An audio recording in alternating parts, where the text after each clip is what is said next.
Hi dear friends, welcome to chalk board stories. അപ്പോൾ നമ്മുടെ ഇന്നത്തെ ടോപ്പിക്ക് LGS എക്സാംസിനുള്ള ഒരു ഫൈനൽ ടച്ചാണ്.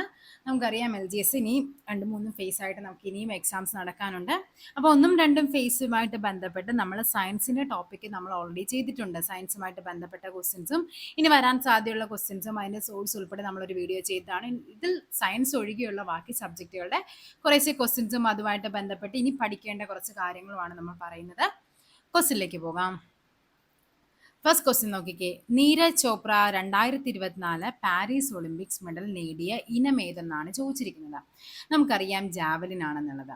ഈ 2024 പാരീസ് ഒളിമ്പിക്സിൽ നിന്ന് നമുക്ക് 2 പരീക്ഷകളിലായിട്ട് നമുക്ക് 3 ക്വസ്റ്റ്യൻസ് ആണ് നമുക്ക് ചോദിച്ചിരിക്കുന്നത്. അപ്പോൾ പാരീസ് ഒളിമ്പിക്സ് എന്ന് പറയുന്നത് നിങ്ങളുടെ ഹോട്ട് ടോപ്പിക്കായിട്ട് ഒന്നാമത്തെ പരിഗണന കൊടുക്കേണ്ട ഒരു ടോപ്പിക്കാണ് എന്ത്, പാരീസ് ഒളിമ്പിക്സ് എന്നുള്ളത്. ഓക്കെ, നോക്കാം നമുക്ക് നെക്സ്റ്റ് ക്വസ്റ്റ്യൻ എന്താണ്. 2024 Paris Olympics shooting 10 metre air pistol വിഭാഗത്തിൽ വെങ്കല മെഡൽ നേടിയ ഇന്ത്യൻ വനിത. വെങ്കല മെഡൽ നേടിയത് ആരായിരുന്നു? മനു ഭാക്കർ ആയിരുന്നു. പാരീസ് ഒളിമ്പിക്സിൽ അമേരിക്കയും ചൈനയും നേടിയ സ്വർണ്ണ മെഡലുകളുടെ എണ്ണം എത്ര? അമേരിക്കയും ചൈനയും 40 വീതം മെഡലുകളാണ് നേടിയത്. അപ്പോൾ ഇനി നമുക്ക് പാരീസ് ഒളിമ്പിക്സുമായി ബന്ധപ്പെട്ട് ഏറ്റവും ഇമ്പോർട്ടൻ്റ് ആയിട്ടുള്ളതും എന്നാൽ ഏറ്റവും ബേസിക് ആയിട്ടുള്ളതായ കുറച്ച് കാര്യങ്ങൾ നമുക്ക് നോക്കാം. പാരീസ് ഒളിമ്പിക്സിൽ 1ാം സ്ഥാനം നേടിയത് ആരായിരുന്നു? അമേരിക്കയായിരുന്നു. എത്ര മെഡലുകളാണ്? 126 മെഡലുകളോടുകൂടിയാണ് അമേരിക്ക 1ാം സ്ഥാനം വന്നത്. അതിൽ 40 സ്വർണം, 44 വെള്ളി, 42 വെങ്കലം എന്നിവയായിരുന്നു. 2ാം സ്ഥാനം ആർക്കായിരുന്നു? ചൈനയ്ക്കായിരുന്നു. എത്ര മെഡലുകളാണ് നേടിയത്? 91 മെഡലുകളാണ് ചൈന നേടിയത്. അതിൽ 40 സ്വർണമുണ്ട്, 27 വെള്ളിയുണ്ട്, 24 വെങ്കലമുണ്ട്. നെക്സ്റ്റ് 3ാം സ്ഥാനം ആർക്കായിരുന്നു? ജപ്പാൻ ആയിരുന്നു 3ാം സ്ഥാനം. എത്ര മെഡലുകളാണ്? 45 മെഡലുകളാണ് നേടിയത്. അതിൽ 20 സ്വർണം, 12 വെള്ളി, 13 വെങ്കലം എന്നിവയായിരുന്നു. 71ാം സ്ഥാനമാണ് ആർക്കുള്ളത്? ഇന്ത്യക്കുണ്ടായിരുന്നത് 71ാം സ്ഥാനമാണ്. മൊത്തം 6 മെഡലാണ് ഇന്ത്യ നേടിയത്. അതിൽ 1 വെള്ളി ആരായിരുന്നു? നമ്മുടെ നീരജ് ചോപ്ര ജാവലിൻ ത്രോയ്ക്ക്. ബാക്കി 5 വെങ്കലവും ഉൾപ്പെടെ 6 മെഡലാണ് ഇന്ത്യ നേടിയത്. അത് അങ്ങനെ 71ാം സ്ഥാനമാണ് ഇന്ത്യക്ക് ലഭിച്ചത്. നെക്സ്റ്റ് നോക്കാം, നമുക്ക് ഇന്ത്യക്ക് 6 മെഡലുകൾ ലഭിച്ചു എന്ന് പറഞ്ഞു. അത് ഏതൊക്കെയാണെന്ന് നോക്കാം. അതിന് മുന്നേ തന്നെ നമ്മുടെ ദീപശിഖ പ്രയാണവുമായി ബന്ധപ്പെട്ട് നമ്മുടെ പതാക ഏന്തിയവരും ദീപശിഖ ഏന്തിയവരെയൊക്കെ ഒന്ന് പഠിച്ചു വെക്കുക. അതായത് ദീപശിഖ പ്രയാണത്തിൽ ആരായിരുന്നു? അഭിനവ് ബിന്ദ്രയായിരുന്നു എന്താ നമ്മുടെ ഇന്ത്യക്ക് വേണ്ടി ദീപശിഖ ഏന്തിയത്. മാർച്ച് പാസ്റ്റിൽ ആരായിരുന്നു ഇന്ത്യൻ പതാക ഏന്തിയത്? എ ശരത് കമലും അതേപോലെ PV സിന്ധുവുമായിരുന്നു. എ ശരത് കമൽ എന്ന് പറയുന്നത് ടേബിൾ ടെന്നീസ് താരവും PV സിന്ധു എന്താണ്? ബാഡ്മിന്റൺ താരവുമാണ്. സമാപന സമ്മേളനത്തിൽ ഇന്ത്യൻ പതാക വഹിച്ചത് PR ശ്രീജേഷും അതേപോലെ മനു ഭാക്കറുമായിരുന്നു. ഓക്കെ, ഇനി നമുക്ക് നോക്കാം ഷൂട്ടിങ്ങിലാണ് നമുക്ക് ഇന്ത്യക്ക് 2 മെഡൽ നേടിയത്. ഏതൊക്കെയാണ്? 3 മെഡൽ നേടിയിട്ടുണ്ട് ഷൂട്ടിങ്ങിന്. നോക്കാം. 10 മീറ്റർ എയർ പിസ്റ്റളില് മനു ഭാക്കർ വെങ്കല മെഡൽ നേടി. ഒളിമ്പിക് ഷൂട്ടിംഗ് മെഡൽ നേടുന്ന ആദ്യത്തെ ഇന്ത്യൻ വനിതയായിട്ട് മനു ഭാക്കർ മാറി. അതേപോലെ ഹരിയാന സ്വദേശിയാണ്. നെക്സ്റ്റ് ആണ് 10 മീറ്റർ എയർ പിസ്റ്റൾ മിക്സഡ് ടീമില് മനു ഭാക്കറും അതേപോലെ സരബ് ജോത് സിംഗും വെങ്കല മെഡൽ നേടിയിട്ടുണ്ട്. ആരാണ്? മനു ഭാക്കറിന്റെ ഒപ്പം ആരായിരുന്നു? സരബ് ജോത് സിംഗ് ആയിരുന്നു. ഇതോടെ പാരീസ് ഒളിമ്പിക്സിൽ മനു ഭാക്കർ ഒരു ഗെയിംസിൽ 2 മെഡൽ നേടുന്ന ഇന്ത്യൻ താരമായിട്ട് മാറി. അടുത്തതാണ് പുരുഷ 50 മീറ്റർ റൈഫിൾ 3 പൊസിഷനിൽ വെങ്കല മെഡൽ നേടിയതാരാണ്? സ്വപ്നിൽ കുശാൽ. അപ്പൊ ചോദിക്കാം, സ്വപ്നിൽ കുശാൽ ഏത് മേഖലയുമായി ബന്ധപ്പെട്ട ഏതാണ്? ഷൂട്ടിംഗ് ആണ്. ഈ ഇനത്തിൽ മെഡൽ നേടുന്ന ആദ്യത്തെ ഇന്ത്യൻ ഷൂട്ടറാണ് സ്വപ്നിൽ കുശാൽ. അതേപോലെ നെക്സ്റ്റ് ആണ് ഹോക്കി പുരുഷ ടീമാണ് എന്ത് ചെയ്തത്? വെങ്കല മെഡൽ നേടിയത്. ടീം ക്യാപ്റ്റൻ ആരായിരുന്നു? ഹർമൻ പ്രീത് സിംഗ് ആയിരുന്നു ടീം ക്യാപ്റ്റൻ. PR ശ്രീജേഷ് ആയിരുന്നു ആര്? Goal keeper. സ്പെയിനിനെയാണ് നമ്മുടെ ഇന്ത്യ പരാജയപ്പെടുത്തിയത്. ഈ ഇനത്തിലെ ഗോൾഡ് നേടിയത് നെതർലാൻഡും വെള്ളി നേടിയത് ജർമ്മനിയുമായിരുന്നു. കഴിഞ്ഞ ടോക്കിയോ ഒളിമ്പിക്സിൽ വെങ്കല മെഡലിനായുള്ള മത്സരത്തിൽ ജർമ്മനിയെ തോൽപ്പിച്ചാണ് ഇന്ത്യ എന്ത് ചെയ്ത മെഡൽ കരസ്ഥമാക്കിയത്. അടുത്തതാണ് അത്ലറ്റിക്സ്. നമ്മൾ പറഞ്ഞു പുരുഷ ജാവലിൻ ത്രോയിൽ നീരജ് ചോപ്ര വെള്ളി മെഡൽ നേടി. 89.45 മീറ്റർ ആയിരുന്നു. ഈ വിഭാഗത്തിൽ സ്വർണം നേടിയത് ആരായിരുന്നു? അർഷാദ് നദി, പാകിസ്ഥാനിയാണ്. 92.97 മീറ്റർ ആണ് അദ്ദേഹം എറിഞ്ഞത്. നെക്സ്റ്റ് ആണ് റസലിംഗിൽ ആരായിരുന്നു? പുരുഷ ഇനമാണ്. 57 കിലോഗ്രാമില് അമൻ ഷെറാവത്ത് ആണ് വെങ്കല മെഡൽ നേടിയത്. 2024 ഒളിമ്പിക്സിൽ ഇന്ത്യയുടെ ഏറ്റവും പ്രായം കുറഞ്ഞ മെഡൽ ജേതാവാണ് ഇദ്ദേഹം. ഓക്കെ, ആരാണ്? അമൻ ഷെറാവത്ത്. വേദിയാണ് പറയുന്നത് 2020 Tokyo Olympics, 2024 Paris Olympics, 2028 Los Angeles Olympics ആണ്, 2032 ബ്രിസ്ബെയിൻ ഒളിമ്പിക്സ് ആണ്. ജീവിതശൈലി രോഗനിയന്ത്രണ പദ്ധതിയുടെ പേരാണ് എന്ത്? അമൃതം. കേരള സാമൂഹ്യ സുരക്ഷാ മിഷൻ കോർപ്പറേഷനുകളിലും മുനിസിപ്പാലിറ്റികളിലും താമസിക്കുന്ന 65 വയസ്സിന് മുകളിൽ പ്രായമുള്ള വയോജനങ്ങൾക്ക് നൽകുന്ന ആരോഗ്യ സാമൂഹിക പരിരക്ഷയാണ് എന്തെന്ന് പറയുന്നത്? വയോമിത്രം എന്ന് പറയുന്നത്. ഓക്കെ, അതായത് ഈ പറയുന്ന ടോപ്പിക്കുകൾ, നമ്മുടെ പദ്ധതികളെല്ലാം നമ്മൾ ഓൾറെഡി വീഡിയോ ആയിട്ട് എല്ലാ പദ്ധതികളും ഉൾപ്പെടെ ചെയ്തിട്ടുണ്ട്. ജസ്റ്റ് ഒന്ന് വീഡിയോ കയറി കണ്ടു നോക്കുക. ഓക്കെ, അപ്പൊ എന്താണ് വയോ അമൃതം എന്ന് പറഞ്ഞാൽ? വയോ അമൃതം എന്താണ്? ഓൾഡ് ഏജ് ഹോമുകളിൽ താമസിക്കുന്ന വൃദ്ധജനങ്ങൾക്ക് വേണ്ടിയുള്ള ചികിത്സയാണ്. മന്ദഹാസം എന്താണ്? ഇതേപോലെ മുതിർന്ന പൗരന്മാർക്കുള്ള എന്താണ്? കൃത്രിമ ദന്തനിര, അല്ലെ, പല്ല് വെച്ച് കൊടുക്കുന്നതാണ്. വയോമധുരം എന്ന് പറയുന്നത് മുതിർന്ന പൗരന്മാർക്ക് സൗജന്യമായിട്ട് ഗ്ലൂക്കോമീറ്റർ നൽകുന്നതാണ് വയോമധുരം എന്ന് പറയുന്നത്. മാരകമായ അസുഖങ്ങൾ കാരണം ദുരിതം അനുഭവിക്കുന്ന 18 വയസ്സിൽ താഴെ പ്രായമുള്ള കുട്ടികൾക്ക് സൗജന്യ ചികിത്സ. മാരകമായ അസുഖമാണ്, അപ്പൊ അത് ഏതാണ്? താലോലമാണ്. കേരളത്തിലെ സ്കൂൾ ബസ്സുകൾ ട്രാക്ക് ചെയ്യാൻ രക്ഷിതാക്കൾക്ക് മോട്ടോർ വാഹന വകുപ്പ് ആരംഭിച്ച ആപ്പാണ് എന്ത്? വിദ്യാവാഹൻ എന്നുള്ളത്. കേരള ഗവൺമെന്റിന്റെ ഡ്രൈവിംഗ് ലൈസൻസ് സേവനങ്ങൾക്ക് വേണ്ടിയുള്ള സോഫ്റ്റ്വെയർ ആണ് ഇത് സാരഥി. ഓക്കെ, നെക്സ്റ്റ് നോക്കാം. അപ്പൊ കുറച്ച് പദ്ധതികൾ നമുക്കൊന്ന് ഓടിച്ച് വായിച്ച് നോക്കിയിട്ട് പോകാം. ഓൾറെഡി ക്ലാസ് ആയിട്ട് ചെയ്തിട്ടുണ്ട്, ജസ്റ്റ് അതിൽ റാൻഡം ആയിട്ട് ചൂസ് ചെയ്തിരിക്കുന്നതാണ്. വിദ്യാർത്ഥികൾക്ക് ഡിജിറ്റൽ പഠനോപകരണങ്ങൾ ലഭിക്കുന്നതിനായി ആരംഭിച്ച പദ്ധതിയാണ് എന്ത്? വിദ്യാകിരണം. ചൂഷണത്തിന് വിധേയരായ അവിവാഹിതരായ അമ്മമാർക്ക് സഹായം നൽകുന്ന കേരള സാമൂഹ്യ സുരക്ഷാ മിഷൻ പദ്ധതിയാണ് സ്നേഹസ്പർശം. വിദ്യാർത്ഥികളിലെ മയക്കുമരുന്നിന്റെ വിപണനവും ഉപയോഗവും തടയാൻ വിവിധ വകുപ്പുകളുടെ സഹായത്തോടെ പോലീസ് നടപ്പാക്കുന്ന പദ്ധതിയാണ് യോദ്ധാവ്. 6 മുതൽ 16 വയസ്സ് വരെയുള്ള കുട്ടികൾക്ക് ദന്താരോഗ്യ പരിചരണം നടപ്പിലാക്കുന്ന പദ്ധതിയാണ് എന്ത്? പുഞ്ചിരി. അതിഥി തൊഴിലാളികളിലും ആദിവാസികളിലും വദനാർബുദം തടയാൻ നടപ്പാക്കുന്ന പദ്ധതിയാണ് എന്ത്? വെളിച്ചം. കേരള സാമൂഹ്യ സുരക്ഷാ മിഷന്റെ കീഴിൽ ടൈപ്പ് 1 പ്രമേഹ ബാധിതരായ കുട്ടികൾക്ക് സൗജന്യ ചികിത്സ നൽകുന്ന പദ്ധതിയാണ് എന്ത്? മിഠായി. സാമ്പത്തികമായി പിന്നോക്കം നിൽക്കുന്ന മത്സ്യത്തൊഴിലാളികളുടെ മക്കൾക്ക് ഉന്നത വിദ്യാഭ്യാസം ലഭ്യമാക്കാൻ സംസ്ഥാന ഫിഷറീസ് വകുപ്പ് ആരംഭിച്ച പദ്ധതിയാണ് വിദ്യാതീരം. കോവിഡ് സമയത്ത് ജോലി നഷ്ടപ്പെട്ട തിരിച്ചെത്തിയ പ്രവാസികൾക്കായി സംസ്ഥാന സർക്കാർ ഏർപ്പെടുത്തിയ പദ്ധതിയാണെന്ത്? പ്രവാസി ഭദ്രത. പട്ടികജാതി പട്ടികവർഗ വിഭാഗത്തിലുള്ളവരെ തൊഴിൽ സജ്ജരാക്കാൻ സർക്കാർ ആരംഭിക്കുന്ന പദ്ധതിയാണ് ഉന്നതി വിജ്ഞാൻ. കണ്ണൂർ സെൻട്രൽ ജയിലിലെ അന്തേവാസികൾക്ക് സൗജന്യമായി തുടർ പഠനമൊരുക്കാൻ ശ്രീനാരായണ ഗുരു ഓപ്പൺ സർവകലാശാലയുടെ കീഴിൽ ആരംഭിച്ച തുടർ വിദ്യാഭ്യാസ പദ്ധതിയാണ് സമന്വയ പദ്ധതി. ദാരിദ്ര്യരേഖയ്ക്ക് താഴെയുള്ള 60 വയസ്സ് തികഞ്ഞവർക്ക് സാമൂഹ്യ നീതി വകുപ്പ് ആരോഗ്യ വകുപ്പുമായി ചേർന്ന് സൗജന്യമായി കൃത്രിമ ദന്തനിര വെച്ചു കൊടുക്കുന്ന പദ്ധതിയാണ് എന്ത്? മന്ദഹാസം. നിർധന വിധവകൾക്കും നിയമപരമായി വിവാഹമോചനം നേടിയവർക്കും പുനർവിവാഹത്തിന് 25,000 രൂപ ധനസഹായം നൽകുന്ന പദ്ധതിയാണ് എന്ത്? മംഗല്യ. നെക്സ്റ്റ് ആണ്. അപ്പൊ എന്താണ്, നിങ്ങൾ ഈ പദ്ധതികളൊക്കെ ഒന്ന് വായിച്ചു വേണം പോകാൻ. നെക്സ്റ്റ് ഉള്ള ഇമ്പോർട്ടന്റ് ആയ ടോപ്പിക്കാണ് എന്ത് പറയുന്നത്? ഈ പറയുന്ന ഉപദ്വീപീയ പീഠഭൂമി, ഉത്തര മഹാസമതലം, ഉത്തരപർവ്വത മേഖല എന്നിവ. അതായത് നമുക്ക് ആ ഒരു ചാപ്റ്ററിൽ നിന്ന് നമുക്കറിയാം 9ാം ക്ലാസ്സിലെ ആദ്യത്തെ 3 ചാപ്റ്റർ ആണ് ഈ പറയുന്നത്.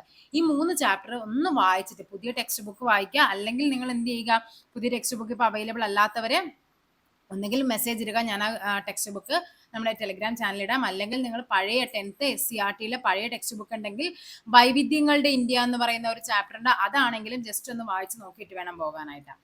നോക്കാം. ഉപദ്വീപീയ പീഠഭൂമിയെ സംബന്ധിച്ച് തെറ്റായ പ്രസ്താവന എന്താണ്? ഉയരം കൂടിയ ഭാഗമാണ് മഹാബലേശ്വർ. നമുക്കറിയാം ഉപദ്വീപീയ പീഠഭൂമിയിലെ ഉയരം കൂടിയ ഭാഗം ഏതാണ്? ആനമുടി. അപ്പൊ ഒന്ന് തെറ്റാണെന്ന് നമുക്ക് മനസ്സിലായി.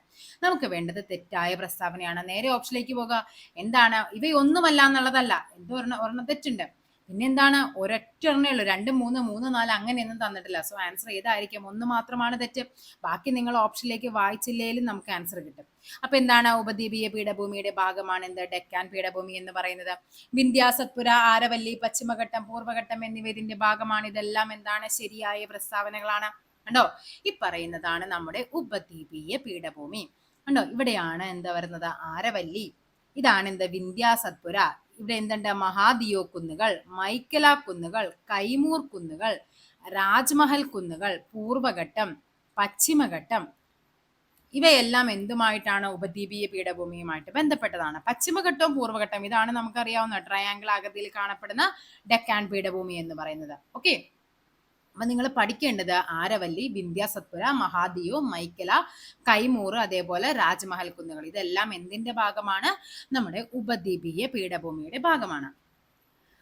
നോക്കിക്കേ, കണ്ടോ, തെക്ക് കന്യാകുമാരി മുതൽ വടക്ക് ഗുജറാത്ത് വരെ ഏകദേശം 1600 കിലോമീറ്റർ നീളത്തിൽ ആണ് എന്ത് കിടക്കുന്നത്? പശ്ചിമഘട്ടം. ഓക്കെ, പശ്ചിമഘട്ടത്തിന്റെ അതായത് ഉപദ്വീപീയ ഇന്ത്യയിൽ തന്നെ ഏറ്റവും ഉയരമുള്ള കൊടുമുടിയാണ് എന്ത്? ആനമുടി. എത്രയാണ്?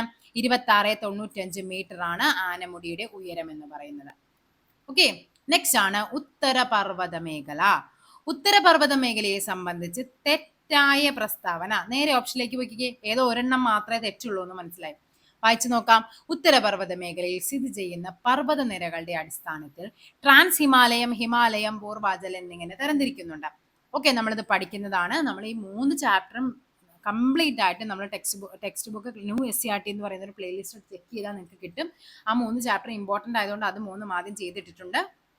അപ്പൊ നമ്മൾ അതിൽ പഠിക്കുന്നുണ്ട്. അതായത് ഉത്തരപർവ്വത മേഖലയെ ട്രാൻസ് ഹിമാലയം, അതിന്റെ കീഴിൽ എന്തൊക്കെയാണ്? കാരക്കോറം, ലഡാക്ക്, സസ്കർ വരുന്നുണ്ട്. ഹിമാലയത്തിന്റെ കീഴിൽ എന്താണ്? സിവാലിക്, ഹിമാചൽ, ഹിമാദ്രി വരുന്നുണ്ട്. നെക്സ്റ്റ് പൂർവാചൽ, പട്കായിബം, ഗാസിഗാരോ, ജയന്തിയ കുന്നുകൾ, മീസോ കുന്നുകളൊക്കെ അവിടെ വരുന്നുണ്ട്. അങ്ങനെ നമ്മൾ വർഗീകരണം പഠിച്ചതാണ്. അപ്പൊ ഇത് ശരിയാണ്.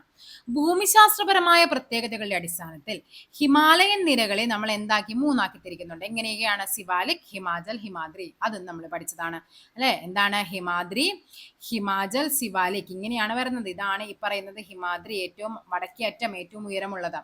എവറസ്റ്റ് പോലുള്ള വമ്പൻ പർവ്വതങ്ങൾ സ്ഥിതി ചെയ്യുന്ന സിവാലിക്കിലാണ്. ആണോ? അല്ല. സിവാലിക് എന്ന് പറയുന്നത് ചെറിയ കുന്നാണ്. ഏറ്റവും വലുത് ഏതാണ്? ഹിമാദ്രിയാണ്. അപ്പൊ ഹിമാദ്രിയിലാണ് ഏറ്റവും വലിയ കുന്നുകളൊക്കെ ഉള്ളത്. അപ്പൊ ഇത് തെറ്റാണ്. നമുക്ക് വേണ്ട തെറ്റായ പ്രസ്താവനയല്ലേ? സോ ഓപ്ഷൻ സി 3 ആണ് നമ്മുടെ ആൻസർ ആയിട്ട് വരേണ്ടത്. നാഗ, ഗാസി, ഗാരോ കുന്നുകൾ, ജയന്തിയ കുന്നുകൾ, അതേപോലെ മീസോ കുന്ന്, പട്കായിബം ഇവയെല്ലാം എന്തിലാണ്? പൂർവാചലിലാണ്. ഉണ്ടോ? ഇതാണ് നമ്മുടെ ആ ഒരു ഉത്തരപർവ്വത മേഖല എന്ന് പറയുന്നത്. കാരക്കോറം, ലഡാക്ക് നിരകൾ, സസ്കർ നിരകൾ എങ്ങനെ 3 എണ്ണമാണ് എന്തിൽ വരുന്നത്? ട്രാൻസ് ഹിമാലയത്തിൽ വരുന്നത്. ഹിമാദ്രി, ഹിമാചൽ, സിവാലിക്കാണ് എന്തിൽ വരുന്നത്? ഹിമാലയത്തിന്റെ ഭാഗമായിട്ട്. ഗാസി, ഗാരോ, ജയന്തിയ കുന്നുകൾ, അതേപോലെ ഏതൊക്കെയാണ്? മീസോ കുന്ന്, നാഗ കുന്ന്, പട്കായിബം ഇവയൊക്കെയാണ് എന്തിൽ വരുന്നത്? നമ്മുടെ കിഴക്കൻ കുന്നുകൾ അഥവാ പൂർവാചലിൽ വരുന്നത്. ഓക്കെ, നോക്കാം. കണ്ടോ? ഹിമാദ്രി, ഹിമാചൽ, സിവാലിക് എന്നിവ 3ഉം ചേർന്നതാണ് എന്തെന്ന് പറയുന്നത്? ഹിമാലയം.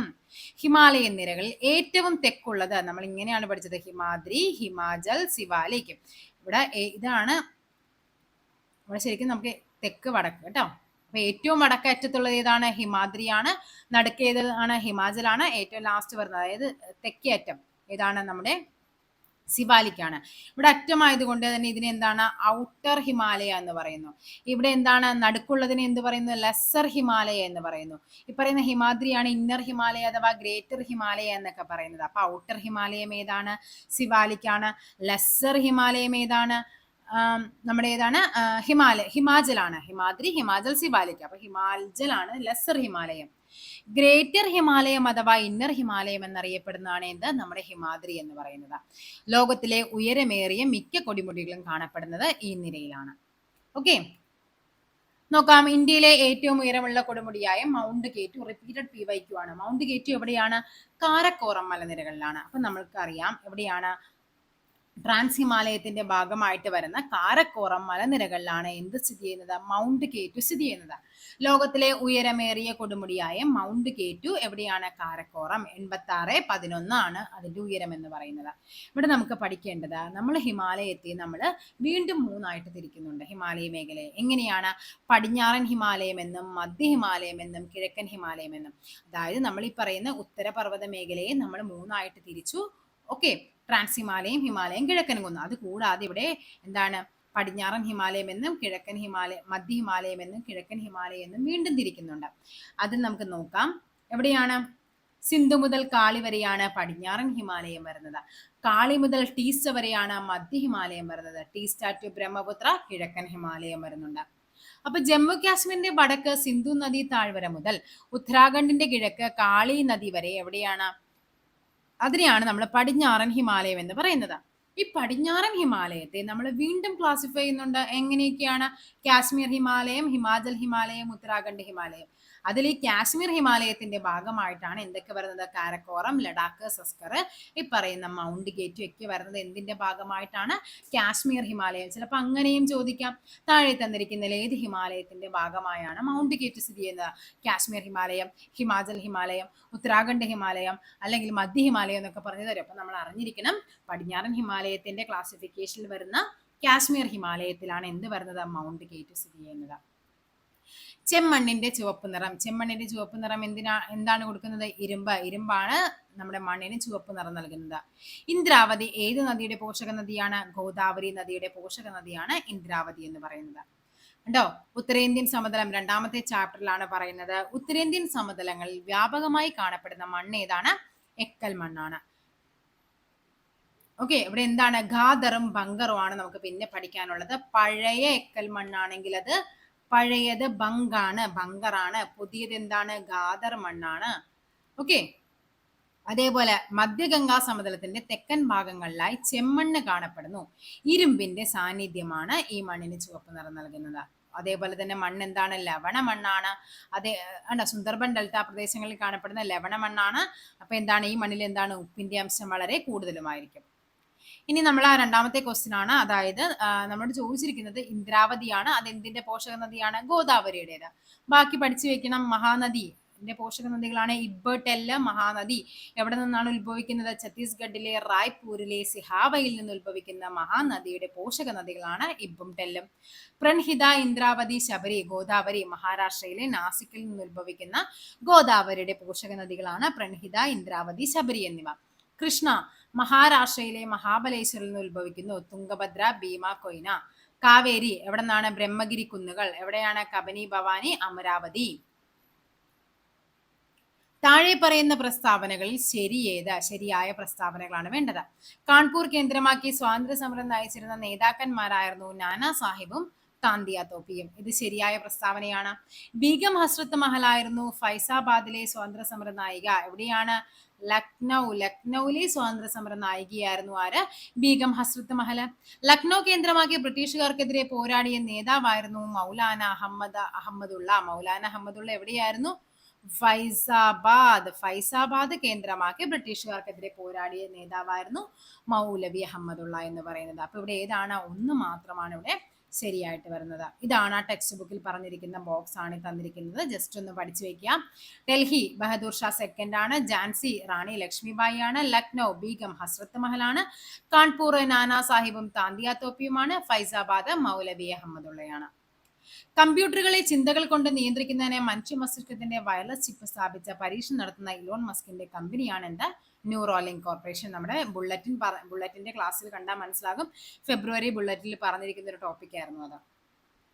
കുറച്ച് കറണ്ട് അഫെയർ നോക്കാം. ഇന്ത്യയുടെ കാലാവസ്ഥാ നിരീക്ഷണ ഉപഗ്രഹമാണ് ഏറ്റവും പുതിയതായിട്ട് വിക്ഷേപിച്ചതാണ് ഇൻസാറ്റ് 3DS എന്ന് പറയുന്നത്. LDC എറണാകുളത്തിന്റെ ക്വസ്റ്റ്യൻ ആയിരുന്നു അത്. ചന്ദ്രോപരിതലത്തിൽ ഇറങ്ങുന്ന സ്വകാര്യ കമ്പനിയുടെ ആദ്യ പേടകം എന്ന ചരിത്ര നേട്ടം അമേരിക്കയുടെ ഒഡീസിയസ് സ്വന്തമാക്കി. ലക്ഷദ്വീപിലെ മിനിക്കോയിൽ പ്രവർത്തനം ആരംഭിക്കുന്ന ഇന്ത്യയുടെ പുതിയ നാവികത്താവളമാണെന്ത്? INS ജഡായു. ചന്ദ്രയാൻ 3 വിക്ഷേപിച്ചതെന്ന് ഇത് നമ്മുടെ ടെക്സ്റ്റ് ബുക്കിൽ, പുതിയ ടെക്സ്റ്റ് ബുക്കിൽ 5ാം ക്ലാസ്സിലെ ടെക്സ്റ്റ് ബുക്കിൽ ഇത് പറയുന്നുണ്ട് ചന്ദ്രയാൻ 3യെ പറ്റി. അപ്പോൾ ഇവിടെ നമുക്ക് നോക്കാം. 2023 ജൂലൈ 14 ചന്ദ്രയാൻ 3 വിക്ഷേപിക്കുന്നത്. അതായത് ഏറ്റവും ബേസിക് ആയിട്ടുള്ള കുറച്ച് കാര്യങ്ങൾ നമ്മൾ പഠിച്ചു വെക്കണം. ഇന്ത്യയുടെ 3ാമത്തെ ചന്ദ്രദൗത്യമാണ്. എന്നാണ്? 2023 ജൂലൈ 14 ശ്രീഹരിക്കോട്ടയിലെ സതീഷ് ധവാൻ സ്പേസ് സെന്ററിൽ നിന്നാണ് വിക്ഷേപിച്ചത്. LVM 3M4 എന്നുള്ളതായിരുന്നു വിക്ഷേപണ വാഹനം. അത് ചന്ദ്രന്റെ ഭ്രമണപഥത്തിൽ എത്തിയത് ഓഗസ്റ്റ് 5, 2023. അത് ദക്ഷിണ ധ്രുവത്തിൽ സോഫ്റ്റ് ലാൻഡിംഗ് ചെയ്തത് എന്നായിരുന്നു? 2023 ഓഗസ്റ്റ് 23. അതുകൊണ്ടാണ് ഈ പറയുന്ന ഓഗസ്റ്റ് 23 എന്തായിട്ട് ദേശീയ ബഹിരാകാശ ദിനമായിട്ട് ആചരിക്കാൻ കാരണം. അപ്പൊ നമുക്ക് പഠിക്കേണ്ട മറ്റൊരു കാര്യമാണ്, ഇന്ത്യയിൽ എന്താണ് സോഫ്റ്റ് ലാൻഡിംഗ് ചെയ്യുന്ന 4ാമത്തെ രാജ്യമാണ്, ഇന്ത്യയിലല്ല ചന്ദ്രനിൽ സോഫ്റ്റ് ലാൻഡിംഗ് ചെയ്യുന്ന 4ാമത്തെ രാജ്യമാണ് നമ്മുടെ ഇന്ത്യ എന്ന് പറയുന്നത്. ദക്ഷിണ ധ്രുവത്തിൽ സോഫ്റ്റ് ലാൻഡിംഗ് ചെയ്യുന്ന ആദ്യത്തെ രാജ്യവുമാണ്. നിബന്ധമാല എന്ന കൃതി രചിച്ചതാരാണ്? വിഷ്ണു കൃഷ്ണ ചിപ്ലുങ്കർ. ഉണ്ടോ? ഈ ഒരു ബോക്സിൽ നിന്നാണ് 10ാം ക്ലാസ്സിലെ 5ാമത്തെ ചാപ്റ്ററായ സാംസ്കാരികവും ദേശീയതയും എന്ന് പറയുന്ന ചാപ്റ്ററിലാണ് ഈ പറയുന്ന ക്വസ്റ്റ്യൻസ് ഒക്കെ വന്നിരിക്കുന്നത്. ഒത്തിരി ക്വസ്റ്റ്യൻസ് ഈ ഒരു ചാപ്റ്ററിൽ നിന്ന് മാത്രം വന്നിട്ടുണ്ട്.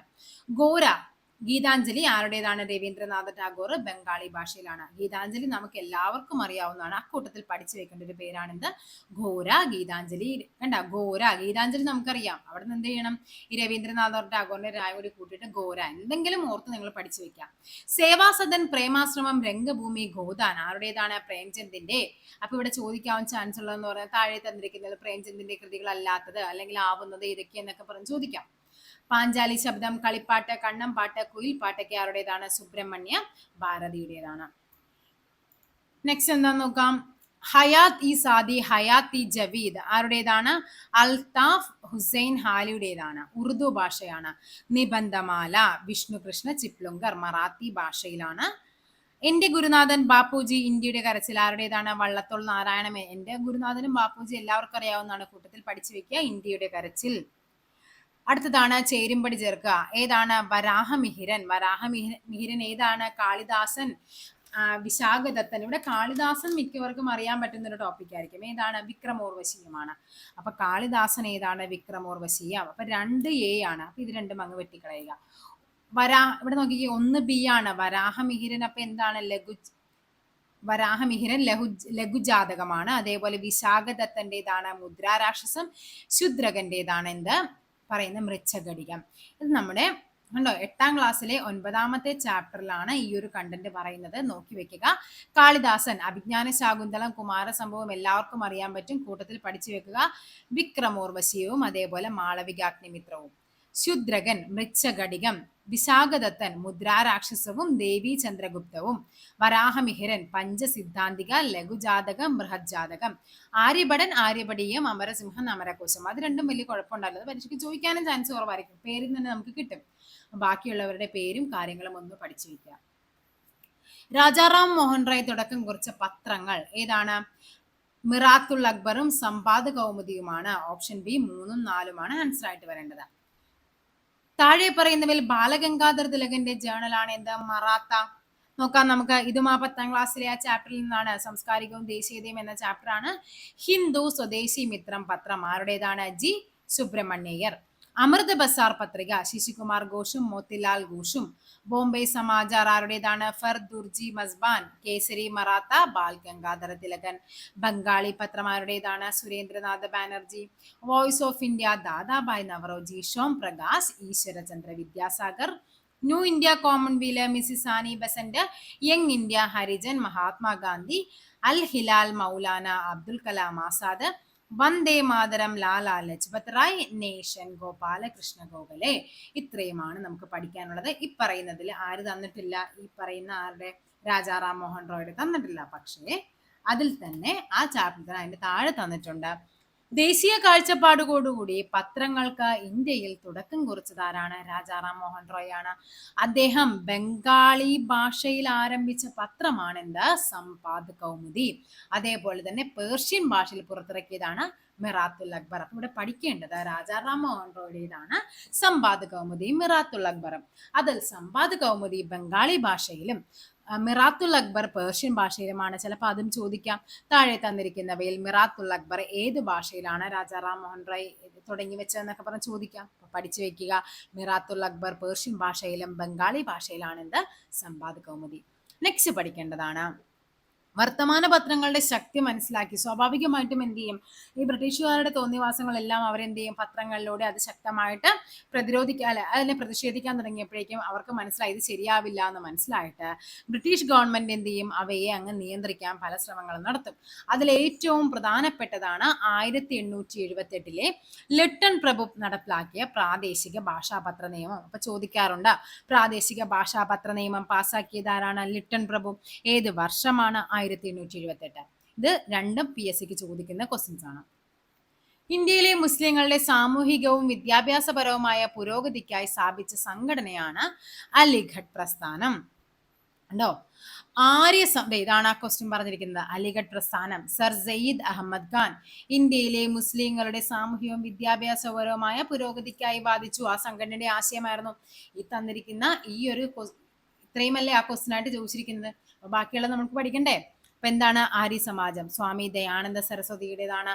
വിഗ്രഹാരാധന, ശൈശവ വിവാഹം എന്നിവയെ എതിർത്തു. രാമകൃഷ്ണ മിഷൻ ആരുടേതാണ്? സ്വാമി വിവേകാനന്ദന്റേതാണ്. ജാതി വ്യവസ്ഥ, അനാചാരങ്ങൾ എന്നിവയെ എതിർത്തു. സ്വാതന്ത്ര്യം, സമത്വം, സ്വതന്ത്ര ചിന്ത എന്നിവ പ്രോത്സാഹിപ്പിച്ചു. പ്രാർത്ഥനാ സമാജം ആരുടേതാണ്? ആത്മറാം പാണ്ഡുരംഗിന്റേതാണ്. മിശ്രഭോജനം, മിശ്രവിവാഹം, വിധവാ പുനർവിവാഹം, സ്ത്രീകളുടെയും പിന്നാക്ക ജനവിഭാഗങ്ങളുടെയും പുരോഗതി എന്നിവയ്ക്കായിട്ട് നിലകൊണ്ടു. തിയോസഫിക്കൽ സൊസൈറ്റി ആരുടേതാണ്? ആനി ബസന്റിന്റേതാണ് തിയോസഫിക്കൽ സൊസൈറ്റി. ഹിന്ദു മതത്തിന്റെ പുനരുദ്ധാരണത്തിനായി നിലകൊണ്ടതാണ്. ഹിതകാരിണി സമാജം ആരുടേതാണ്? വീരേശലിംഗം. വിധവാ പുനർവിവാഹത്തിനും സ്ത്രീകളുടെ വിദ്യാഭ്യാസത്തിനുമായി പ്രചരണം നടത്തിയതാണ്. സത്യശോധക് സമാജം ആരുടേതാണ്? ജ്യോതിബ ഫൂലെയാണ് സത്യശോധക് സമാജം. ദുരാചാരങ്ങളെയും പുരോഹിത മേധാവിത്വത്തെയും എതിർത്തു. പിന്നോക്ക വിഭാഗക്കാർക്കായി വിദ്യാലയങ്ങൾ ആരംഭിച്ചു. സ്വാഭിമാന പ്രസ്ഥാനമാരുടേതാണ്? ഇ വി രാമസ്വാമി നായ്ക്കറുടേതാണ്. ബ്രാഹ്മണ മേധാവിത്വത്തെയും ജാതി വ്യവസ്ഥയെയും എതിർത്തു. ശ്രീനാരായണ ധർമ്മ പരിപാലന യോഗമാരുടേതാണ്? ശ്രീനാരായണ ഗുരുവിൻ്റെതാണ്. നമുക്കറിയാം ജാതി വ്യവസ്ഥയും അതേപോലെ പിന്നോക്ക ജനവിഭാഗങ്ങളുടെയൊക്കെ ക്ഷേമത്തിന് വേണ്ടിയിട്ടുള്ളതായിരുന്നു. അപ്പൊ ഇത് ആരൊക്കെയാണ് സംഘടനയും അതിന്റെ സ്ഥാപകരെയും കൂടി നിങ്ങളൊന്ന് നന്നായിട്ട് പഠിക്കുക. അതിന്റെ കൂട്ടത്തിൽ പഠിക്കേണ്ടതാണ് ഏഷ്യാറ്റിക് സൊസൈറ്റി ഓഫ് ബംഗാൾ ആരുടേതാണ്? William Jones. Calcutta Madrasa Warren Hastings. Banaras Sanskrit college Jonathan Duncan. ഇതും ചോദിച്ചിട്ടുള്ളതാണ്. Banaras Sanskrit college Jonathan Duncan. Calcutta Madrasa Warren Hastings. Asian society of Bengal William Jones. 1821 Raman നമ്പിയുടെ നേതൃത്വത്തിൽ കുറിച്ച് കലാപത്തിന്റെ കാരണം. ഇവിടെ ക്വസ്റ്റ്യൻ തന്നെ തെറ്റാണ്. 1821 ആണോ? 1812 നമ്മുടെ എന്ത് നടന്നത്? കുറിച്യർ കലാപം നടന്നത്. നോക്കാം നമുക്ക്. കുറിച്യർ കലാപം ബ്രിട്ടീഷുകാരുടെ ചൂഷണത്തിനെതിരെ നടന്ന മറ്റൊരു ഗോത്ര കലാപമാണ് വയനാട്ടിലെ കുറിച്യർ കലാപം. വയനാട്ടിലെ ഗോത്ര ജനതയായ കുറിച്യരും കുറുമ്പരുമാണ് കലാപം നടത്തിയത്.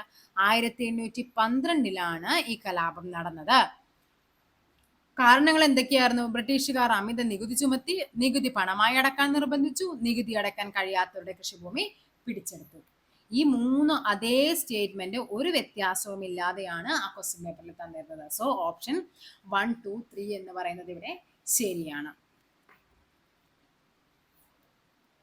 അതേപോലെ തന്നെ പഠിക്കേണ്ടതാണ് ആരാണ് അതിന്റെ ബ്രിട്ടീഷുകാർ? രാമനമ്പിയാണ് അതിന്റെ നമ്മുടെ ലീഡറായിട്ടുണ്ടായിരുന്നത്. അതേപോലെ 1 മാസം കൂടി പിടിച്ചു നിൽക്കാൻ കലാപകാരികൾക്ക് കഴിയുമായിരുന്നെങ്കിൽ രാജ്യം അവരുടെ നിയന്ത്രണത്തിലായേനെ എന്ന് പറഞ്ഞത് ആരാണെന്ന് ചോദിക്കാറുണ്ട്. ആരാണത്? TH ബേബർ. ആരായിരുന്നു അദ്ദേഹം? തലശ്ശേരിയിലെ സബ് കളക്ടറായ TH ബേബർ ആയിരുന്നു ഇപ്രകാരം അഭിപ്രായപ്പെട്ടത്.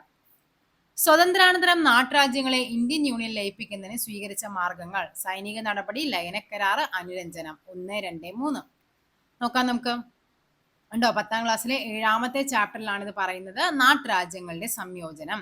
നമ്മൾ അതിൽ പറയുന്നുണ്ട്, നമ്മൾ ഏറ്റവും കൂടുതൽ കേന്ദ്ര മന്ത്രിസഭയിലെ സംസ്ഥാനങ്ങളുമായി ബന്ധപ്പെട്ട വകുപ്പിന്റെ ചുമതല ആർക്കായിരുന്നു? സർദാർ വല്ലഭായ് പട്ടേലിനായിരുന്നു. അങ്ങനെയാണ് അദ്ദേഹം എന്ത് ചെയ്യുന്നത്? സ്റ്റേറ്റ് ഡിപ്പാർട്ട്മെന്റിന്റെ സെക്രട്ടറി ആയിട്ട് മലയാളിയായ VP മേനോനെ അദ്ദേഹം നിയമിക്കുന്നുണ്ട്. ഈ VP മേനോന്റെ ഇമ്പോർട്ടന്റ് ആണ്, ഒന്ന് വായിച്ചു പോകണം. ഈ ടെക്സ്റ്റ് ബുക്കിൽ VP മേനോനെ പറ്റി പറയുന്നുണ്ട്. നാട്ടുരാജ്യങ്ങളെ ഇന്ത്യൻ യൂണിയൻ ലയിപ്പിക്കുന്നതിന് പട്ടേലും VP മേനോനും ചേർന്ന് എന്തുണ്ടാക്കുന്നുണ്ട്? ഒരു ലയന കരാർ ഉണ്ടാക്കുന്നുണ്ട്. അതനുസരിച്ച് പ്രതിരോധം, വിദേശകാര്യം, വാർത്താവിനിമയം എന്നിവയുടെ നിയന്ത്രണം നാട്ടുരാജ്യങ്ങൾ കേന്ദ്ര സർക്കാരിന് കൈമാറണം. ഒന്ന് നോക്കി വെക്കുക. എന്തൊക്കെയാണ്? പ്രതിരോധം, വിദേശകാര്യം, അതേപോലെ വാർത്താവിനിമയം. ഓക്കെ. ഇന്ത്യ ഗവൺമെന്റിന്റെ പ്രായോഗിക സമീപനങ്ങളും ഭൂരിഭാഗം നാട്ടുരാജ്യങ്ങളും ലയന കരാറിൽ ഒപ്പുവെക്കുന്നുണ്ട്. അപ്പൊ നമ്മൾ പറഞ്ഞു നാട്ടുരാജ്യങ്ങളെ സംയോജിപ്പിക്കുന്നതിൽ ആദ്യത്തെ ഇതാണ് ലയന കരാർ. എന്നാൽ ഹൈദരാബാദ്, കാശ്മീർ, ജുനഗഡ് എന്നിവ എന്ത് ചെയ്യുന്നുണ്ട്? ഇന്ത്യൻ യൂണിയനിൽ ചേരാൻ വിസമ്മതിച്ചു. പിന്നീട് അനുരഞ്ജനത്തിലൂടെയും സൈനിക നടപടികളിലൂടെയുമാണ് ഇവ ഇന്ത്യൻ യൂണിയനിൽ ചേർത്തത്. അതല്ലേ പറഞ്ഞിരിക്കുന്നത്? കണ്ടോ? സൈനിക നടപടി, അനുരഞ്ജനം, ലയനക്കരാർ.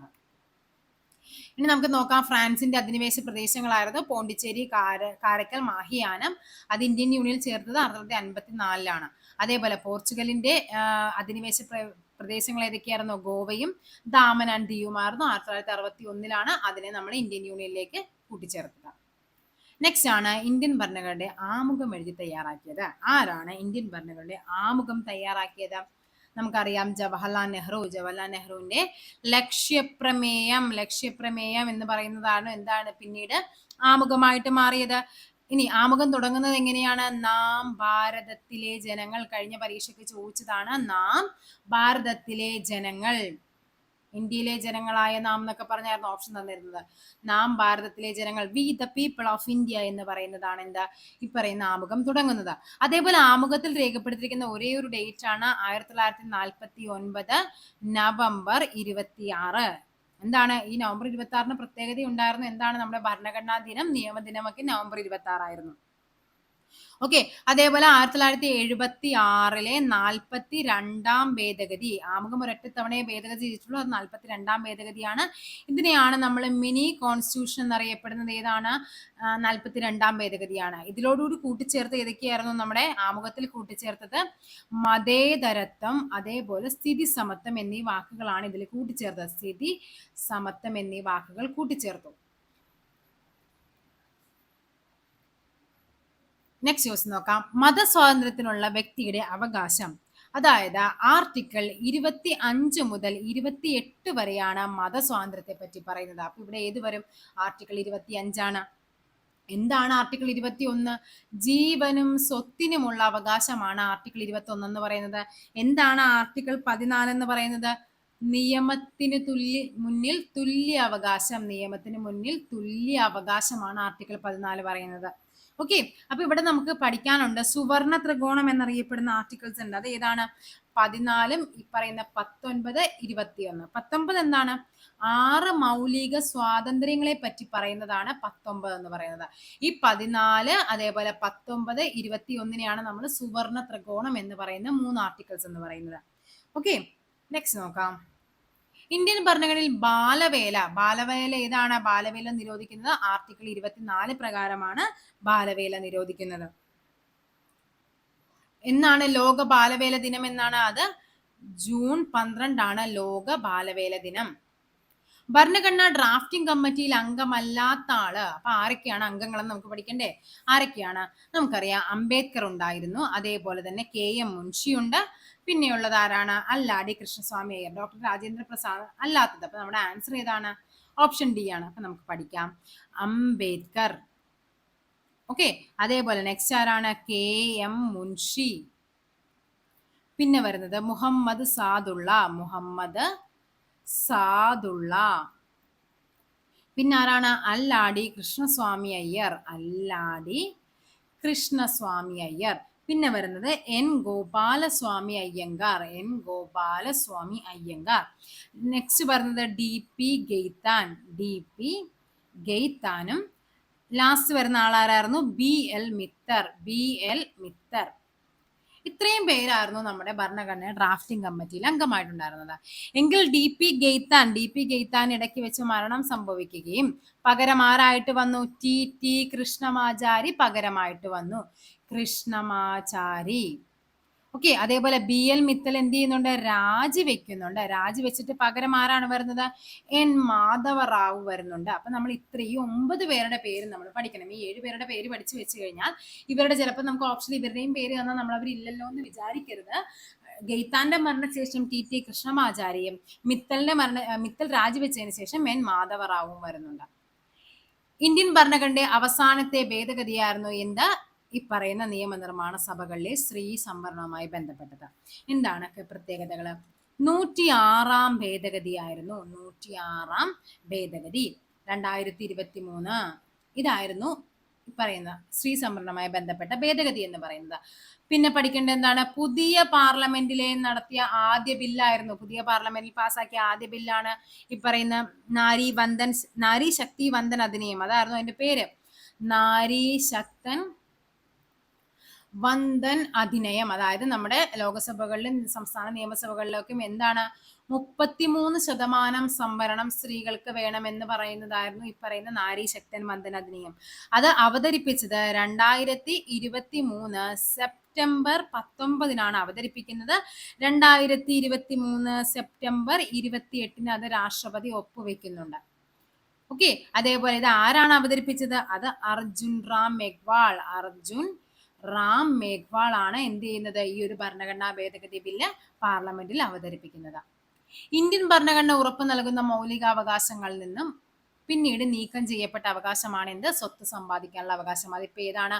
300A അതൊരു നിയമ അവകാശമായിട്ട് മാറിയിട്ടുണ്ട്. അപ്പൊ മൗലിക അവകാശങ്ങളും മൗലിക കടമകളൊക്കെ പഠിക്കണം. നെക്സ്റ്റ് ആണ് ഇന്ത്യൻ പാർലമെന്റിന്റെ ഭാഗമായ ലോകസഭയുമായി ബന്ധമില്ലാത്തതാണ് വേണ്ടത്. സംസ്ഥാനങ്ങളുടെ കൗൺസിൽ എന്നറിയപ്പെടുന്നു. ജനങ്ങൾ നേരിട്ട് തിരഞ്ഞെടുക്കുന്ന അംഗങ്ങളാണ്. ഇതെന്താണ്? ഇത് നമുക്ക് ജനങ്ങൾ നേരിട്ട് തിരഞ്ഞെടുക്കുന്ന അംഗങ്ങളാണ് വരുന്നത്. ഓക്കെ, സംസ്ഥാനങ്ങളുടെ കൗൺസിൽ എന്നറിയപ്പെടുന്ന ഏതാണ്? അത് നമ്മുടെ രാജ്യസഭയാണ്. ഓക്കെ, ഇത് രാജ്യസഭയാണ്. അപ്പൊ ഒന്ന് തെറ്റാണ്, നമുക്ക് ബന്ധമില്ലാത്ത പ്രസ്താവനയല്ലേ.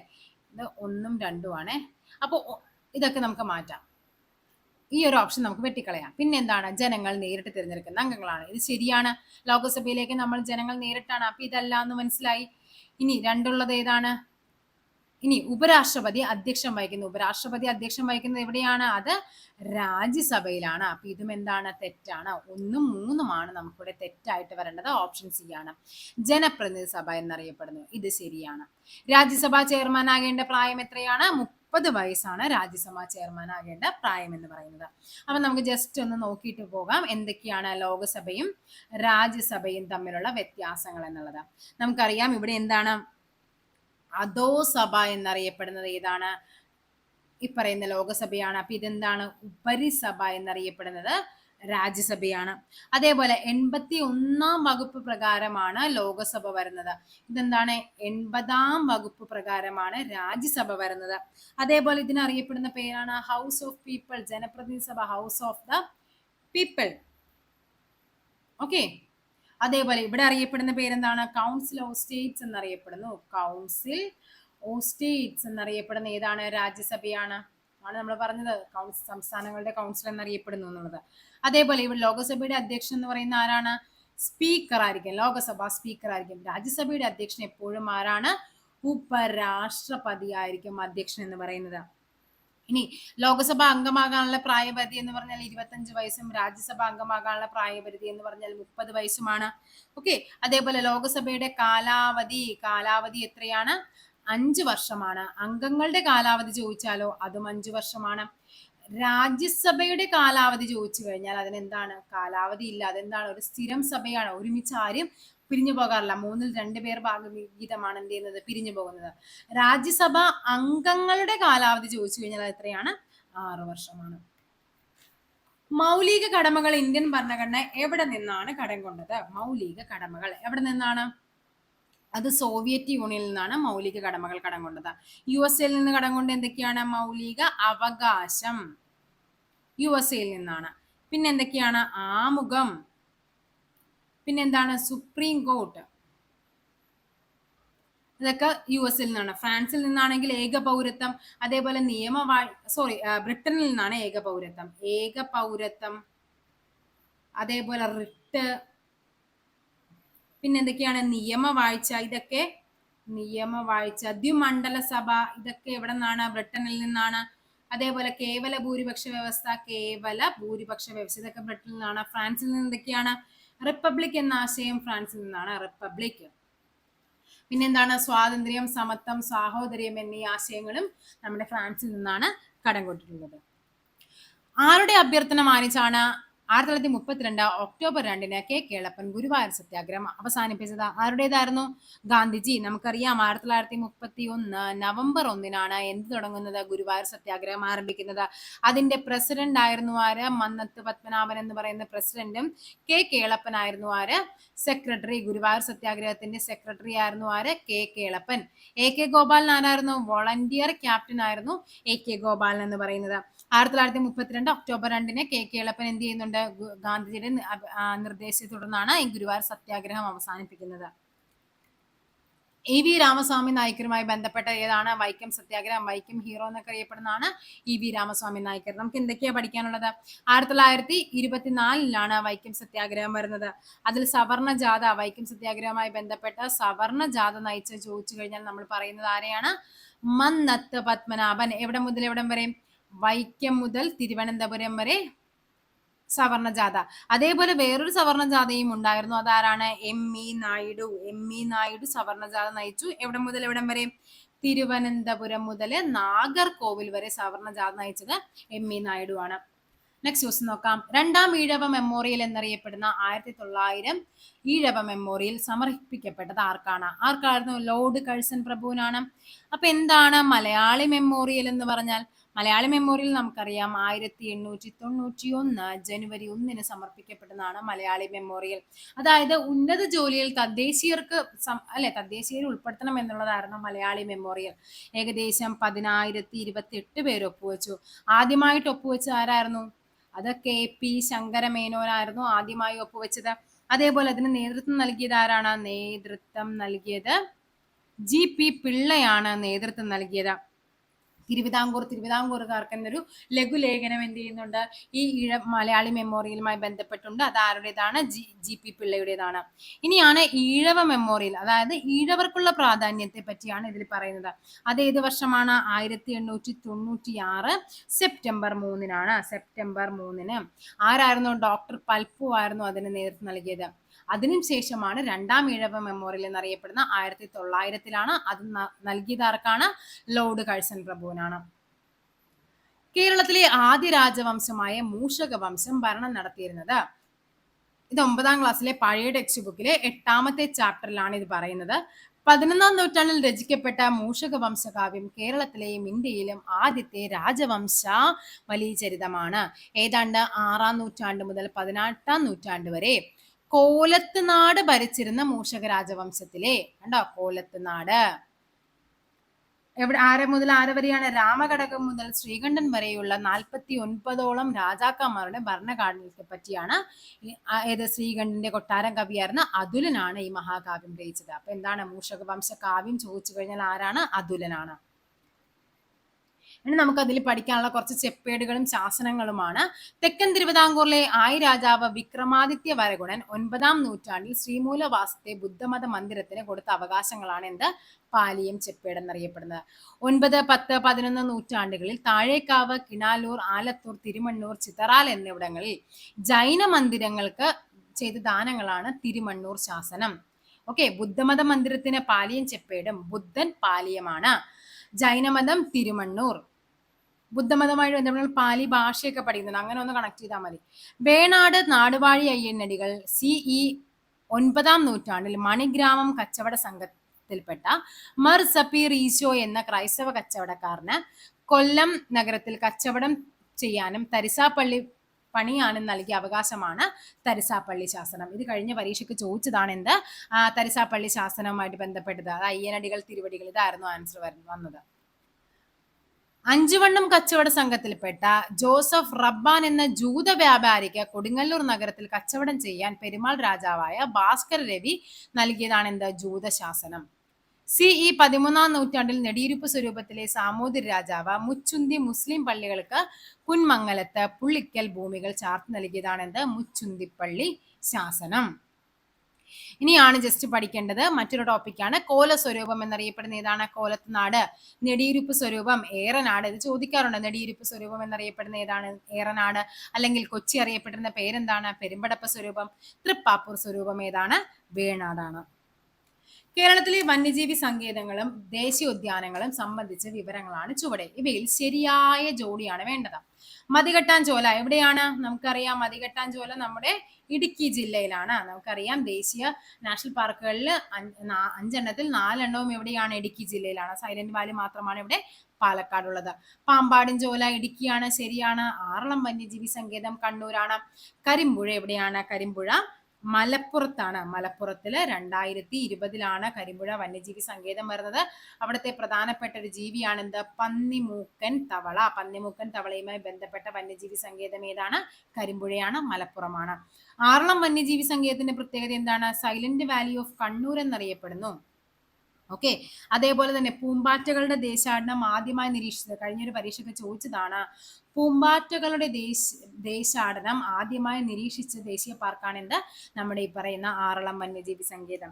ഇനി പാമ്പാടിൻചോല എന്നാണ് വന്നത്? പാമ്പാടിൻചോല വന്നത് 2003 പാമ്പാടിൻചോല എന്തായിട്ട് വരുന്നത്? നമ്മുടെ ദേശീയ ഉദ്യാനമായിട്ട് വരുന്നത്. ഈ മതികെട്ടാൻചോല ഇടുക്കിയിലെ ഉടുമ്പൻ ചോലയിലാണ്. അത് ചോദിച്ചിട്ടുണ്ട്. ഈ മതികെട്ടാൻചോല സ്ഥിതി ചെയ്യുന്ന താലൂക്ക് അങ്ങനെ ചോദിച്ചിട്ടുണ്ട്. ഏതാണ്? ഉടുമ്പൻ ചോലയാണ്. പാമ്പാടിൻചോലയെ നാഷണൽ പാർക്കായിട്ട് പ്രഖ്യാപിച്ചത് എന്നാണ്? 2003.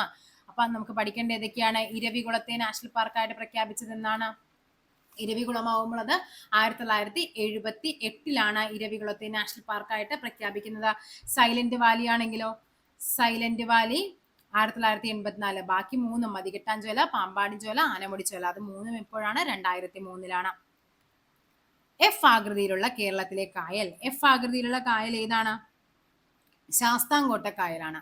അപ്പൊ നമുക്ക് കായലുകളെ പറ്റി ജസ്റ്റ് ഒന്ന് പഠിക്കാം. നമുക്കറിയാം കേരളത്തിൽ 34 കായലുകളാണുള്ളത്. അതിൽ 27 എന്താണ്? കടലുമായും 7 എന്താണ്? നമ്മുടെ ഉൾനാടനാണ്. ഓക്കെ. അതേപോലെ ഏറ്റവും വലുത് ഏതാണ്? ഏറ്റവും വലുത് ചോദിച്ചു കഴിഞ്ഞാൽ അത് വേമ്പനാട്ടാണ്. ചോദിക്കാറുണ്ട്. ഇന്ത്യയിലെ നീളം കൂടിയത് ചോദിക്കാറുണ്ട്. നീളം കൂടിയ കായലാണ് ഈ പറയുന്ന വേമ്പനാട്ട് കായൽ. ഇനി ഇന്ത്യയിലെ തന്നെ 2ാമത്തെ വലിയ തണ്ണീർത്തടമാണ് ഈ പറയുന്ന വേമ്പനാട്ട് കായൽ എന്ന് പറയുന്നത്. ഓക്കെ. പിന്നെന്താണ്? അതേപോലെ തന്നെ ഇന്ത്യയിലെ ആദ്യത്തെ സൗരോർജ്ജ ബോട്ടായ ആദ്യത്തെ ഈ വേമ്പനാട്ട് കായലിലായിരുന്നു. പിന്നെ അഷ്ടമുടി കായലിനെ പറ്റി എന്താണ്? നമുക്കറിയാം, gateway to the backwaters എന്നറിയപ്പെടുന്ന അഷ്ടമുടി കായലാണ്. ഓക്കെ. അതേപോലെ തന്നെ ഏതാണ്? 2ാമത്തെ വലിയത്, സെക്കൻഡ് ലാർജസ്റ്റ് ആണ്, നമ്മുടെ കേരളത്തിലെ സെക്കൻഡ് ലാർജസ്റ്റ് ആണ് അഷ്ടമുടി കായൽ എന്ന് പറയുന്നത്. ഇതിന്റെ ആകൃതി പനയോലയുടെ ആകൃതി അഥവാ നീരാളിയുടെ ആകൃതിയിലൊക്കെ അറിയപ്പെടുന്ന അഷ്ടമുടിയാണ്. എങ്കിൽ ചോദിക്കട്ടെ, ഹൃദയത്തിന്റെ ആകൃതിയിലുള്ളത് ഏതാണ്? ഹൃദയത്തിന്റെ ആകൃതിയിലുള്ള തടാകമാണ് മേപ്പാടി തടാകം. ഇന്ത്യയുടെ ഭൂപടത്തിന്റെ ആകൃതിയിലുള്ളത് ചോദിക്കാറുണ്ട്. അതേതാണ്? പൂക്കോട്ട് തടാകം. പൂക്കോട്ട്. കേരളത്തിലെ ജലാശയങ്ങളെ സംബന്ധിച്ച പ്രസ്താവനകൾ ശരിയായവ. അഷ്ടമുടി കായൽ കേരളത്തിലെ കായലുകളിലേക്കുള്ള കവാടം എന്നറിയപ്പെടുന്നത് ഗേറ്റ് വേ, അല്ലെ? നമ്മളിപ്പോ പറഞ്ഞല്ലോ എന്താണ്? Gateway to the backwaters എന്നറിയപ്പെടുന്നത്, ബാക്ക് വാട്ടേഴ്സ് ഓഫ് കേരള എന്നറിയപ്പെടുന്ന അഷ്ടമുടിയാണ്. അത് എവിടെയാണ്? കൊല്ലം ജില്ലയിലാണ്. ഏറ്റവും വലിയ ശുദ്ധജല തടാകമാണ് ശാസ്താംകോട്ട. ശരിയാണ്. വേമ്പനാട്ട് കായൽ ആലപ്പുഴ, കോട്ടയം, എറണാകുളം ജില്ലയിലായിട്ടാണ് വ്യാപിച്ചു കിടക്കുന്നത്. ഇതും ശരിയാണ്. ഓപ്ഷൻ ഡി എല്ലാം ശരിയാണ്. വിദ്യാഭ്യാസത്തിന്റെ ദേശീയ മാതൃകയെ പറ്റി നിർദ്ദേശിച്ച ഡോക്ടർ CS കോത്താരി കമ്മീഷന്റെ ശുപാർശകൾ. ത്രിഭാഷാ പദ്ധതി, 10+2+3, അതേപോലെ യൂണിവേഴ്സിറ്റി ഗ്രാന്റ് കമ്മീഷൻ, മൂല്യ വിദ്യാഭ്യാസം. ഇതിൽ ആൻസർ വരേണ്ടത് 2ഉം 4ഉം ആണ്. ഓപ്ഷൻ ബി ആണ് ആൻസർ ആയിട്ട് വരേണ്ടത്. നോക്കാം നമുക്ക്. ഡോക്ടർ എസ് രാധാകൃഷ്ണൻ കമ്മീഷൻ 1948 സർവകലാശാല വിദ്യാഭ്യാസം കണ്ട യൂണിവേഴ്സിറ്റി ഗ്രാന്റ് കമ്മീഷൻ എന്ന് രൂപീകരിക്കണമെന്ന് പറഞ്ഞത് ഡോക്ടർ രാധാകൃഷ്ണ കമ്മീഷനാണ്. തൊഴിലധിഷ്ഠിതവും വിദ്യാഭ്യാസ സ്ഥാപനങ്ങൾ തുടങ്ങുക, സ്ത്രീ വിദ്യാഭ്യാസത്തിന് പ്രാധാന്യം നൽകണം. ഓക്കെ. അതേപോലെ ലക്ഷ്മണസ്വാമി മുതലിയാർ എന്താണ്? സെക്കൻഡറി വിദ്യാഭ്യാസത്തെ കുറിച്ചുള്ള പഠനത്തെ പറ്റിയാണ്. ത്രിഭാഷാ പദ്ധതി കണ്ടോ, ഇവിടെ പറഞ്ഞിട്ടുണ്ടായിരുന്നു ത്രിഭാഷാ പദ്ധതി. അപ്പൊ ഏതാണ്? ലക്ഷ്മണസ്വാമി മുതലിയാറാണ്. സെക്കൻഡറി തലത്തിൽ വിദ്യാഭ്യാസ കമ്മീഷൻ രൂപീകരിക്കണമെന്നും വിവിധോദ്ദേശ സ്കൂളുകൾ സ്ഥാപിക്കണമെന്നും അധ്യാപക പരിശീലന സമിതികൾ രൂപീകരിക്കണമെന്നും പറഞ്ഞത് ലക്ഷ്മണസ്വാമി മുതലിയാറാണ്. ഡോക്ടർ DS കോത്താരി എന്താണ്? വിദ്യാഭ്യാസത്തിന്റെ ദേശീയ മാതൃക 10+2+3 എന്ന് പറയുന്നത്. ഇനിയിപ്പോ അത് മാറാൻ പോവുകയാണ്. എന്താണ്? ഖാദർ കമ്മിറ്റിയുടെ ശുപാർശ പ്രകാരം അത് മാറ്റാൻ പോവുകയാണ്. സെക്കൻഡറി തലത്തിൽ തൊഴിലധിഷ്ഠിത വിദ്യാഭ്യാസം നടപ്പിലാക്കണം, മൂല്യ വിദ്യാഭ്യാസത്തിന് ഊന്നൽ. ഇതാണ് ഡോക്ടർ DS കോത്താരി പറഞ്ഞത്. എന്നാണ്? ഏത് വർഷമാണ്? 1964. ഇതും കൂടി ജസ്റ്റ് ഒന്ന് നോക്കിയേക്കുക. വൈകുണ്ഠസ്വാമി സമത്വ സമാജം, ചട്ടമ്പി സ്വാമികൾ ശ്രീനാരായണ ഗുരു ശ്രീനാരായണ ധർമ്മപരിപാലന യോഗം, കുര്യാക്കോസ് ഏലിയാസ് ചാവറ അനാഥാലയങ്ങളും വിദ്യാലയങ്ങളും സ്ഥാപിച്ചത്. അതേപോലെ തന്നെ അയ്യങ്കാളി സാധുജന പരിപാലന സംഘം, വക്കം അബ്ദുൽ ഖാദർ മൗലവി തിരുവിതാംകൂർ മുസ്ലിം മഹാജനസഭ, വാഗ്ബടാനന്ദൻ ആത്മവിദ്യാസംഘം, സഹോദരൻ അയ്യപ്പൻ സഹോദര പ്രസ്ഥാനം, Pandit KP Karuppan Araya Samajam, Mannathu Padmanabhan Nair service society, VT Bhattathiripad Yogakshema Sabha, Kumaragurudevan പ്രത്യക്ഷ രക്ഷാതീര സഭ. ഓക്കെ. ഏകദേശം കുറച്ച് ടോപ്പിക്കുകളൊക്കെ നമ്മൾ ഇതുവരെയും ചോദിച്ചെന്ന് ഓടിച്ചിട്ട് ഇനി ചോദിക്കാൻ സാധ്യതയുള്ളതെല്ലാം ഉൾപ്പെടുത്തിയിട്ടുണ്ട്. അപ്പൊ നാളെ എക്സാമിൽ എല്ലാവർക്കും ഓൾ ദ ബെസ്റ്റ്. നന്നായിട്ട് എഴുതുക, നെഗറ്റീവ് ഒന്നും വരുത്താതെ നല്ല രീതിക്ക് എക്സാം എഴുതിയിട്ട് വരിക. Thank you.